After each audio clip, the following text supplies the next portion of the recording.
Hello and welcome back to World of Dazzling Stories with the Torchbearers Part 1 Chapter 2. It says Monkey Business and the Lethal Sea. So let's continue reading the Torchbearers.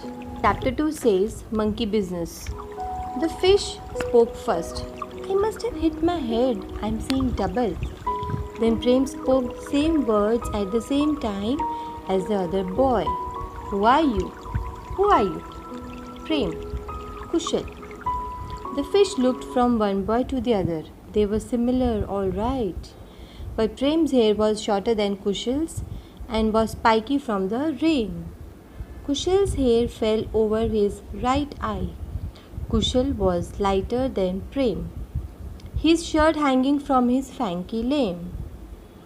Kushal spoke with a soft Indian accent, his speech more formal than Prem's American English. Kushal asked, "Why did you come in through the balcony like that? Like Tarzan or something?" "There was this gang of boys chasing me. Hey, they called me Kushal. Must have thought I was you." Kushal nodded, his face with grim. "The leader had a cap?" "Yes, with the word Adidas and a Nike swoosh. Those two weren't in the same company even." Prem rolled his eyes. "It doesn't matter in India. The more brand names and labels you can fit into your garment, the better. But I'm pretty sure you were chased by Harshit and his gang. Sorry, you seem to have got trouble because of me." Waving the apology side, Prem asked Kushal, "So what grade are you in?" "Sixth standard." "Oh, I'm in fifth grade." "You're from America?" "Yep, I came here." The fish interrupted. "Help, I need water." Prem and Kushal had almost forgotten about the fish, who had now outgrown the bucket. It flopped out onto the floor. Kushal ran to the bathroom, swiveling the faucet for the shower. Prem scooped up the fish and rushed him under the running water. "Is this okay?" Prem asked the fish. "Not merely okay. This is my dream come true," said the fish, blissfully gargling water. Kushal looked at Prem and raised his eyebrows. Prem answered the silent question, "Yes, it always talks like that." "It's okay, then. So what do we do now?" Prem asked. Then he asked, "Wait, so that's your mama?" As in, somebody knocked the door. So Kushal went out to see, and it was his mama. "Uncle." "My uncle, mom's brother. He raised me after my parents died." Oh, Prem didn't quite know what to say. He knew firsthand how hard it was to be grown up without a mother. But Kushal didn't have either parent. "My mama is very cool though," he assured Prem. "He takes very good care of me and we play cricket and watch movies together." The fish, now the size of a large dog, stuck its enlarged head out of the bathroom. "Excuse me, doppelgangers. I don't mean to interrupt, but do you think you can find me a bigger place to swim?" Kushal's brow furrowed. "What's a doppelganger?" Prem, who was used to his father's professional vocabulary, answered, "A doppelganger is someone who looks a lot like you." Kushal nodded and turned his attention to the growing problem of the fish. "We're locked into this flat until Amar Mama comes home. What to do?" Across from the apartment, Prem could see the terrace from which he had come by the bucket. It was empty now, except for a lone monkey sitting by the door. It was sitting so that Prem could see its profile. Its hands were joined under its chin, in that curiously human ways monkeys do. Suddenly it turned its head, its dark eyes clearly meeting Prem's. It got on all fours and walked to the clothesline. Never taking its eyes off from the Prem's, it pulled itself into the line and slid smoothly down. "Easier if you are a monkey," Prem thought. Landing in front of him with a bounce, the monkey sprang up and pulled a small card from a pouch tied at its waist, placing the card on the ground near Prem's feet.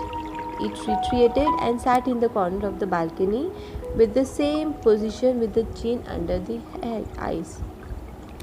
First, a flying fish, Prem mused, and now a meditating monkey. He shook his head and bent to pick up the card. In elegant saffron script on gold cardstock, it said, Maruti Messengers, for all your courier and transport needs. No job is too small or too big. Prem turned the card over. There was no phone number or email address. Kushal came to the balcony and stopped short as he caught sight of the monkey. Prem handed him the card. Kushal read it and then looked at the monkey. A monkey? Kushal was baffled. I know they are smart, but how did it know? Prem peeked into the bathroom again, and the fish is twice the size of the monkey now. What choice do we have? How is it even possible though? How is a single monkey supposed to? The monkey interrupted Kushal with a single high-pitched shriek. Within moments, more monkeys had assembled, making their way from nearby buildings, terraces, and even the climbing from the street. The first monkey bowed to Kushal and Prem and then made its way past them into the room. Kushal and Prem watched in disbelief as the monkey joined its hands and bowed its head, kneeling in front of the fish. The fish spoke. There you are, Hanuman. Keeping a low profile these days, are you? The monkey responded, always ready, nonetheless. As always, your timing is impeccable. I aim to serve and I wasn't far. You never are. It seems like those boys are resourceful. Got you this far. Yes, they are, and oddly familiar. Yes, they are. Shall we get started? By the way, by what name shall I call you? Matsya or Vishnu? Or my favorite Sri Ram? None of the above. This time I like to be called Vishnu. Hanuman clapped his hands. I like it. Modern, streamlined. Well, Vishnu, may I bring in the tea? Of course, I'm entirely in your hands. And Hanuman, do send in the boys. I realize I haven't properly introduced myself. With a flourish, Hanuman ushered Prem and Kushal into the room. Then he followed with his team of monkeys. They got to work, measuring the room, the fish. Vishnu spoke. Well, my boys, how well do you know your ancient Indian mythology? Wide-eyed, the boys didn't answer at first. Then Kushal ventured. So, you are that Matsya from the story of Manu, right? Yes, same fish, new scales, you understand. My dad told me the story, Prem exclaimed. The fish grows and grows. Then there is a flood, and Manu has to build a boat and gather all the species, kind of like the story of Noah's Ark. Vishnu recalled in delight. Or perhaps the monkeys were tickling him as they measured and consulted with one another. Yes, I also know Noah, you know. But there is no flood coming despite the monsoon rain. I've come to you for a different issue, if you will. What's that? Come with me to the ocean. Friends, it is important that I show you what we are up against. Kushal took a step backward. To the ocean. But we can't. Vishnu called out. Hanuman, can you arrange transport for these boys as well? Hanuman briskly measured Kushal, then Prem. Yes, it shouldn't be a problem. How do they say? Buy one, get one free? Very funny, Prem scowled. But Vishnu, we can't just go with you to the ocean, my dad. Yes, Vishnu waved a fin casually. He knows all about the problem. It's why he came to India in the first place. Prem didn't understand. The fish was confusing him. Hanuman nudged him and spoke out of the corner of his mouth. It's the Maya. It takes some getting used to. Having finished their preparations, the monkey fell into formation.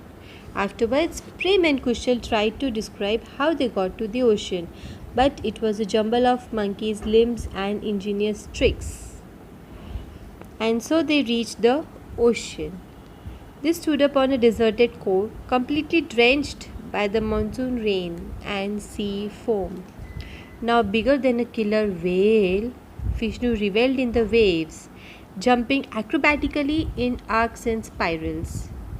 He soon came closer to the shore, however, so that the monkeys could crowd around him, each touching his shimmering scales and then bounding off towards the city. Hanuman was last. He touched Vishnu's tail fin, touched his own head, and then placed his hand over his heart. I take my leave for now. I won't thank you. Vishnu sounded like he had a frog in his throat. You'd better not. So did Hanuman. He turned, jumped up to ruffle Prem and Kushal's hair in turn, and then disappeared. Vishnu dove under the waves. When he surfaced a few minutes later, he had a horn taller than a man, rising vertically from the top of his head like a spire. He steadied himself and parked along the shore to allow Kushal and Prem to climb atop easily. What are you boys waiting for? Climb aboard. Chapter 3, The Lethal Sea.